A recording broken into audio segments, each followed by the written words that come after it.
Fordham. There we had to study a lot of Thomas Aquinas, so much so that our colleagues at other universities used to refer to us as peeping Thomaists.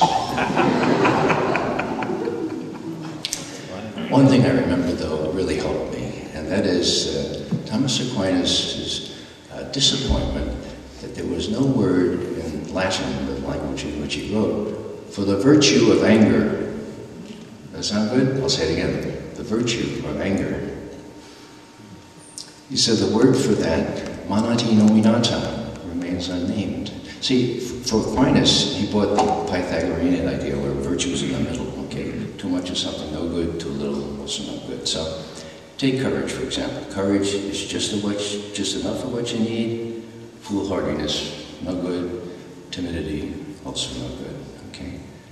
Well, Thomas said that there's no word for just enough anger, the virtue of anger. And he went back to the 4th century church, to John Chrysostom, who said, he or she who is not angry when there is just cause for anger sins. Why?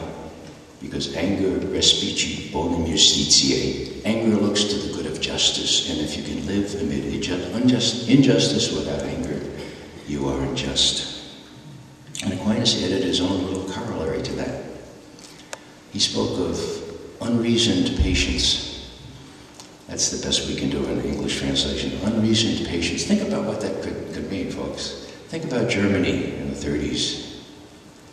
Unreasoned patience. Thomas said that unreasoned patience sows the seeds of vice, nourishes negligence, and persuades not only evil people, but good people to do evil, usually by omission.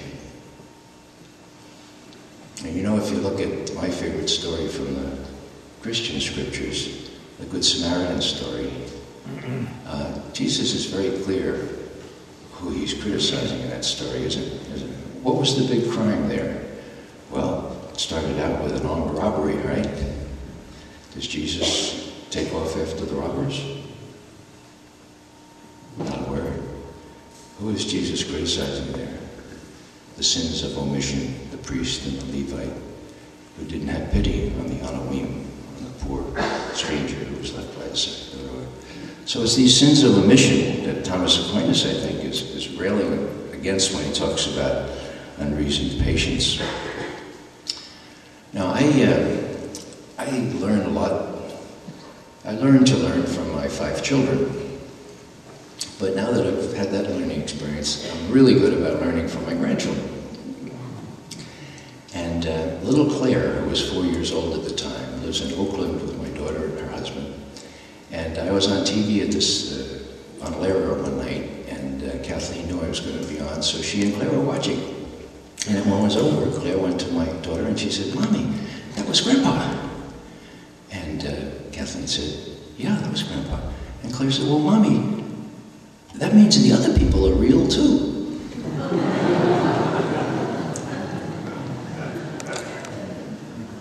Now, that's cute on the surface, folks. Think about that. Think about it. If you don't know someone in the picture, the other people aren't real too. We don't have any pictures of the 650,000 Iraqi civilians who would be alive today had we not attacked them. In Vietnam, at least we had photos.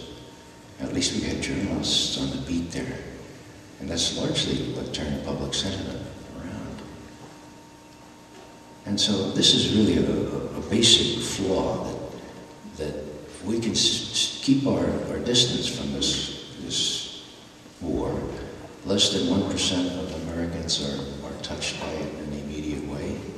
Let me just ask, please raise your hand if you have an immediate relative over there in Baghdad or elsewhere in Iraq. 1. Okay, that could be because of the peaceful nature of this community, but also could be the privileges that we enjoy. So who is affected by this? Well, Cindy Sheehan's affected by it. She has somebody in the picture. She has my great imagination, my admiration. When the president said her son's death was worth it, was for a noble cause. She had the courage to go find out what this noble cause was, and the president would not even meet with her. Who else has this kind of courage? You know, I've found out that it's mostly women these days, you know. It's really interesting. I want to tell you about Faisa al-Jarrati. She was an Iraqi engineer, a woman who was invited here by Code Pink in March. That was International Women's Month. And she toured around with some of us, and Scott Ritter and I had the privilege of touring with her in the Bay Area of San Francisco. And Faisa had her son kidnapped and put in a black hole for 2 months until she found him and had to give her life savings to ransom him. And had all kinds of media contact with the indignities and worse that were going on in Iraq. And so she would pour her soul out. And we would go on with our little pieces of information. But when the people listened to Faisa, they would literally kind of wring their hands and say, well, it's terrible, but what can we do? What can we do? And these were the most progressive, if you want to call it that, audiences you could imagine. Our last session was at Santa Cruz, right on the coast there, which I'm told is about as progressive as you can get even in California, okay? Hand wringing, what can we do? Well, what Faisa did was she came back after sharing her heart, and she grabbed my pad, we were sitting together, she put it in front of her, and she wrote this. So, the American people feel sorry for my Iraqi people, but the administration doesn't listen. So what is the key to helping my Iraqi people? At the beginning of this meeting, I feel sad for my Iraqi people and also for Americans. But now, all Americans can say is stupid things like, what can we do? I feel sick. And she put that right in front of me. And I'm old enough to recognize a profound moment, and I knew this was one, but I'm not sensitive enough or good enough to parse these things. And so I immediately wrote an email to the 2 very talented women who run our leadership school. And I got back an email right away from one of them, Victoria.